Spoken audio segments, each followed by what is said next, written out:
On August 10th, 2021, an unidentified attacker stole $612 million worth of cryptocurrency from a DeFi protocol called Poly Network.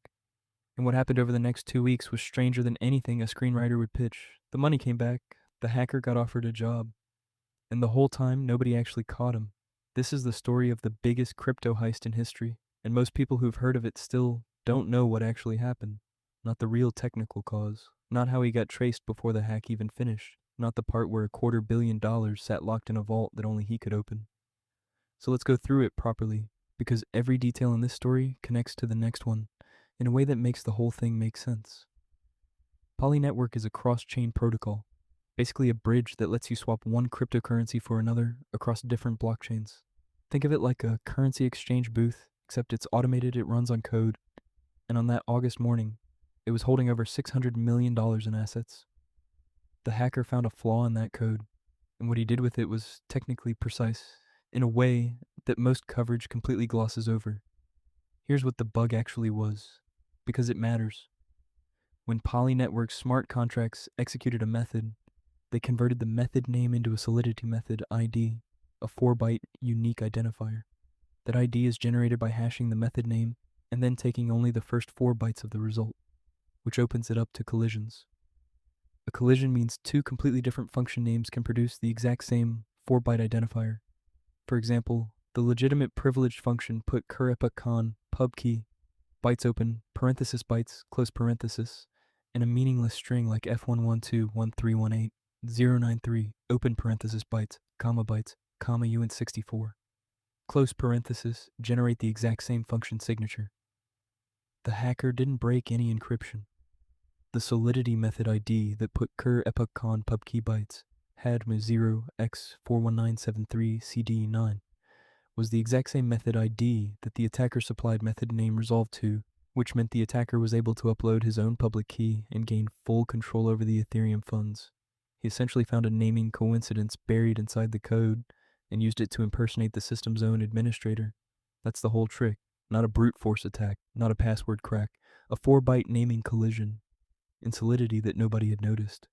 The contract controlled the public keys belonging to the keepers, who were the entities that manage the funds in Poly Network wallets. With the keepers' private keys, the hacker was able to move funds out of the Poly Network wallets and into his own. Over $600 million in several cryptocurrencies was stolen. $273 million in Ethereum tokens, $253 million in tokens on Binance Smart Chain, and $85 million in USDC. And here's the part almost nobody tells you. He was already traceable before the money even finished moving. Blockchain security firm Slowmist claimed to have identified the attacker's mailbox, IP address, and device fingerprints within hours. They didn't hack him back. Slowmist's initial investigation revealed that the hacker used a less popular cryptocurrency exchange called Who to gather funds for the attack, and from there, the firm was able to obtain details of his digital footprint, the gas fees he paid to fund, the exploit itself, the small transaction costs you pay just to interact with the blockchain. Those were the thread that unraveled him. He was identifiable before he'd even finished collecting the money. Most versions of this story skip straight to the hacker vanished. He never vanished. He was already in the light. Researchers concluded that the theft was likely to be a long-planned, organized, and prepared attack. So this wasn't someone who stumbled onto a bug at 2 a.m. He'd done the homework. And yet, the moment the money landed in his wallets, things started going wrong. His first move was to try laundering some of the funds through Curve.fi, a crypto liquidity pool. The attempts were rejected, and this is actually a structural point worth sitting with.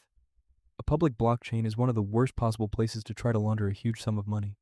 There's no dark alley to disappear into, no cash to stuff in a bag. Every transaction is permanently recorded on a public ledger that the entire world can read in real time. The more he tried to move the money, the more visible he became.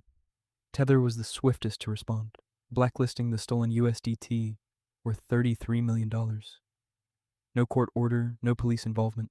A private company just activated a backend blacklist function built into their own token and made $33 million instantly worthless. Most people don't know that stablecoins have a kill switch like that. Tether used it, and just like that, a chunk of his haul turned to digital dust. At this point, the hacker did something nobody expected. He started talking. But not through email, not through a forum post.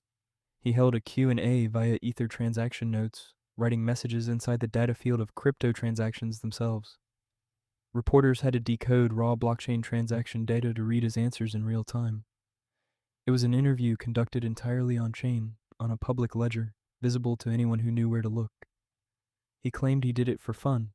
He said it was always the plan to return the funds. But in the same session, he wrote something that read very differently. Ask yourself what to do had you facing so much fortune. Asking the project team politely so that they can fix it. Anyone could be the traitor given 1 billion. I can trust nobody. That's not a prankster. That's someone rationalizing a decision in real time, possibly after realizing the money was effectively unspendable, too big to launder, too visible to hide, and already partially frozen. An anonymous person claiming to be the hacker said they were ready to return the funds. Poly Network requested they send the money to 3 digital currency wallets, and the hacker had returned more than $342 million of the funds to those wallets within days. But then came the most cinematic moment in the whole story, and it's always rushed. While almost all of the haul had been sent back, the last $268 million of assets was locked in an account that required passwords from both Poly Network and the hacker to gain access. He held one of the keys, and he simply said he would only hand it over once everyone is ready. Think about what that actually means. He had technically already lost. The money was going back. His identity was partially known. His laundering attempts had failed. But he was still the only person on Earth who could unlock $250 million. And he used that leverage for days. The negotiation wasn't over just because the headline said, "Hacker returns funds." Meanwhile, Poly Network wasn't just waiting. They were courting him. They offered him a formal position as their chief security advisor. They gave him a nickname that stuck in crypto culture, Mr. White Hat. The man who committed the largest crypto theft in history was, within weeks, being recruited as a paid consultant by the same company he robbed. The hacker claimed Poly Network offered him a $500,000 bounty to send all of the money back, and that he turned it down. When he finally handed over the last password and released the remaining funds, his message wasn't triumphant. He wrote, "I have to admit that my wild or mad behaviors have led to crises to your project, your team, and even your lives. Sorry for the inconvenience. It must be one of the most wild adventures in our lives." That shift in tone from "I trust nobody" to a personal apology is the detail most scripts flatten into, and then he gave the money back. The psychological arc of this person across those 2 weeks is one of the more genuinely strange things to happen in the history of financial crime. All assets were returned to Poly Network over the following 15 days. Nobody was arrested. Nobody was charged. The hacker's full identity was never publicly confirmed, and here's the part that nobody has a clean answer to. Even Poly Network's own recovery statement acknowledged it directly. Some people even suspect that the whole story is a PR stunt. There is a real, still unresolved theory in security circles that the entire sequence, the theft, the silence, the dramatic return, was less criminal changes his mind and more elaborate proof of concept designed to expose DeFi's structural fragility while building the hacker a reputation. The behavior fits that framing almost too well. He found the bug, took the money publicly, made it impossible to spend, communicated entirely on chain, returned everything, and walked away with a job offer and a cool nickname. If that was the plan from the start, it worked perfectly. If it wasn't, then a man who stole $600 million got cornered by gas fees, a stablecoin kill switch, and a public ledger.